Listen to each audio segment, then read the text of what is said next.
U.S. House Speaker Nancy Pelosi landed in Taipei on August 2nd. The visit immediately led to a rise in tensions across the Taiwan Strait. Even an already frosty U.S.-China relations stopped to a new low.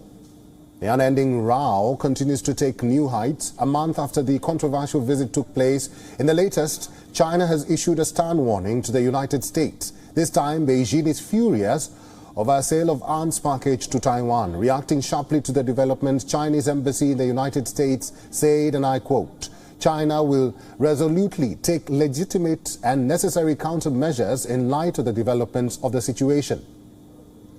End of quote. The U.S. State Department approved a $1.1 billion potential sale of military equipment to Taiwan. The package includes 60 anti-ship missiles, 100 air-to-air missiles, along with Sidewinder missiles used for air-to-air and surface attack missions. Harpoon anti-ship missiles in a bid to boost Taiwan's defenses. The latest arms sales is in line with the United States' commitment to defend Taiwan. U.S. President has time and again reiterated Washington's commitment to defend Taiwan from a Chinese military incursion. You didn't want to get involved in the Ukraine conflict militarily for obvious reasons. Are you willing to get involved militarily to defend Taiwan if it comes to that? Yes. You are? That's the commitment we made. That's the commitment we made. We are not, look, here's the situation. We agree with a one China policy. We've signed on to it and all the attendant agreements made from there. But the idea that it can be taken by force, just taken by force, is just not appropriate. It will dislocate the entire region and be another action similar to what happened in Ukraine. The U.S. arms sales announcement follows unprecedented Chinese aggression around Taiwan. Enraged over Pelosi's visit to China, launched unprecedented drills. Its rockets landed near the Taiwanese coast. Chinese fighter jets flew close to the Taiwanese airspace, while ships of Chinese Navy practiced war drills, which Taipei feared were a precursor to an invasion. Taiwan's approach towards the incursions have also changed significantly. Earlier this week, Taiwan's military fired warning shots for the first time at an intruding Chinese drone near Kinmen Islands. In the past couple of weeks, the Taiwanese leadership has repeatedly reminded the world that the island is ready to defend itself, even if it means taking strong countermeasures. 敌军越是挑衅，我们越要冷静。我们不会让对岸有不当的借口来制造冲突。我们不会挑起战端，我们自我克制，但不表示我们不会反制。 China, on the other hand, has repeatedly asserted Taiwan as its own territory and blames the United States and secessionist forces on the island for disturbing peace in the region. Reacting to the Kinmen Island episode, here's what the Chinese Foreign Ministry had to say.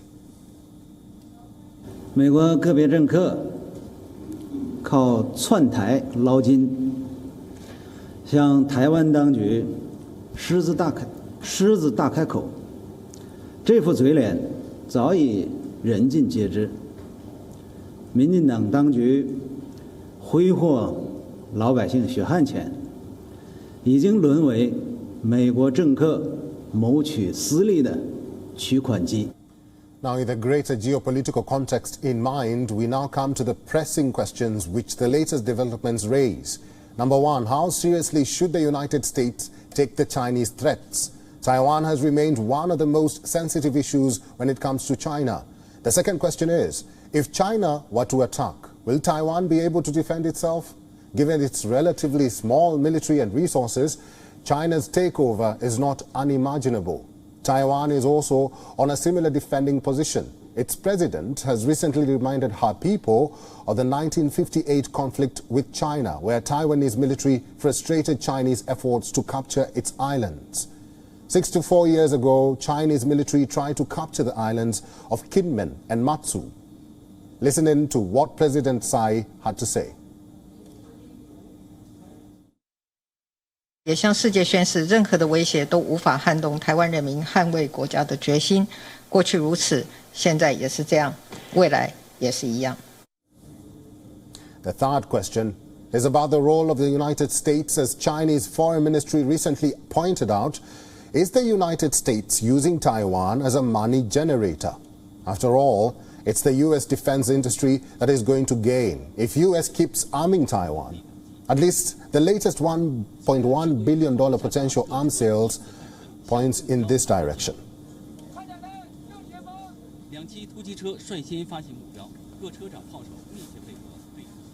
Let's now talk more about the tension in Taiwan, and joining us now is Paul Huang, who is a senior journalist and a research fellow at Taiwanese Public Opinion Foundation. Hi, Paul, and welcome to WION. The Biden administration has announced a more than $1.1 billion arms sale to Taiwan as U.S.-China tensions escalate over the status of the island.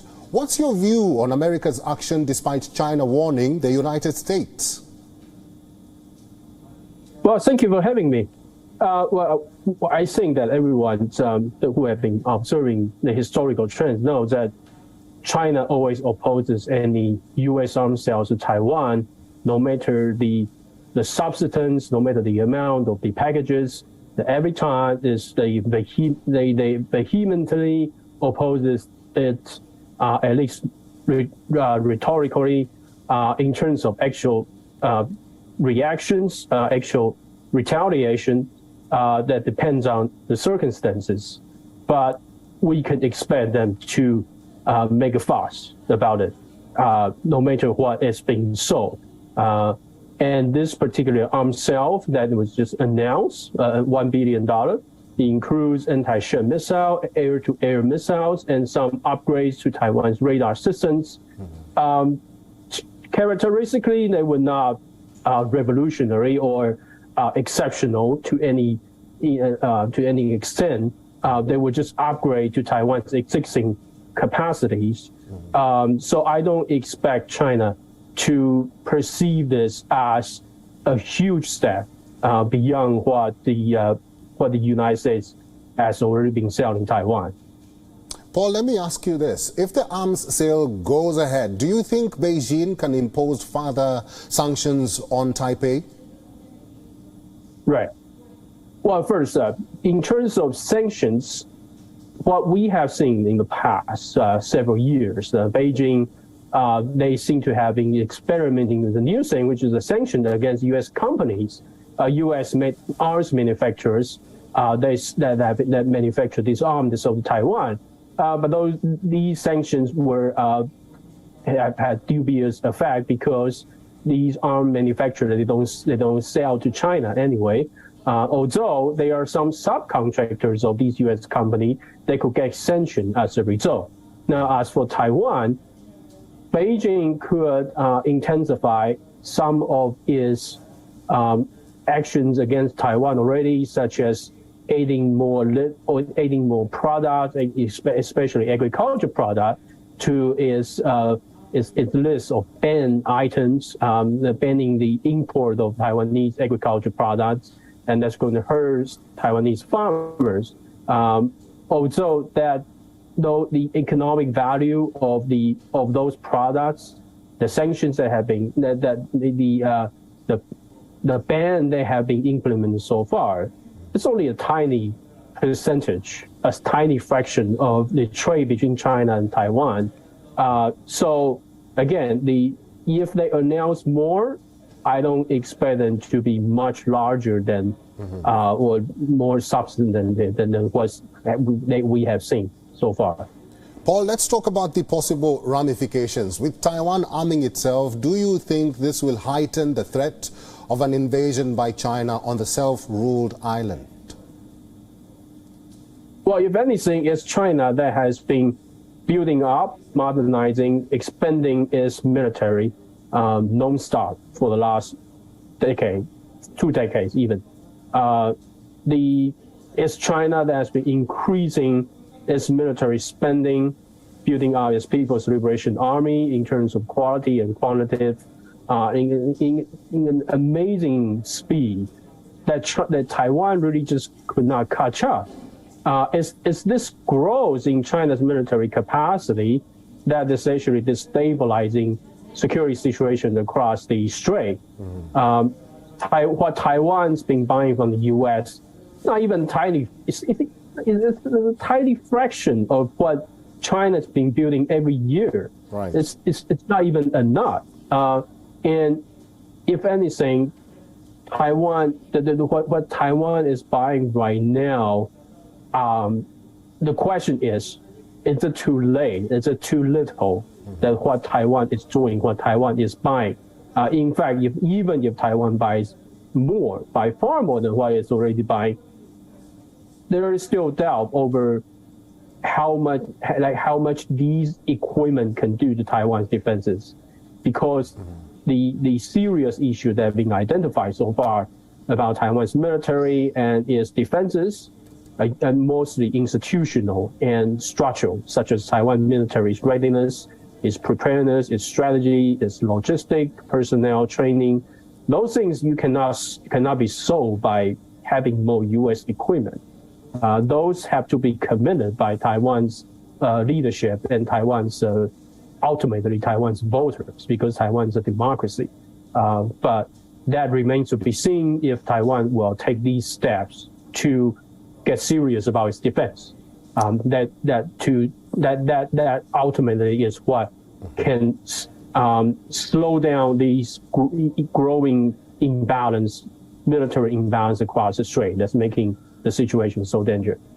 All right, we'll have to leave this discussion there. I've been talking to Paul Huang, who is a senior journalist and a research fellow at Taiwanese Public Opinion Foundation. Paul, thank you very much for making time and for talking to us today. Thank you. WION is now available in your country. Download the app now and get all the news on the move.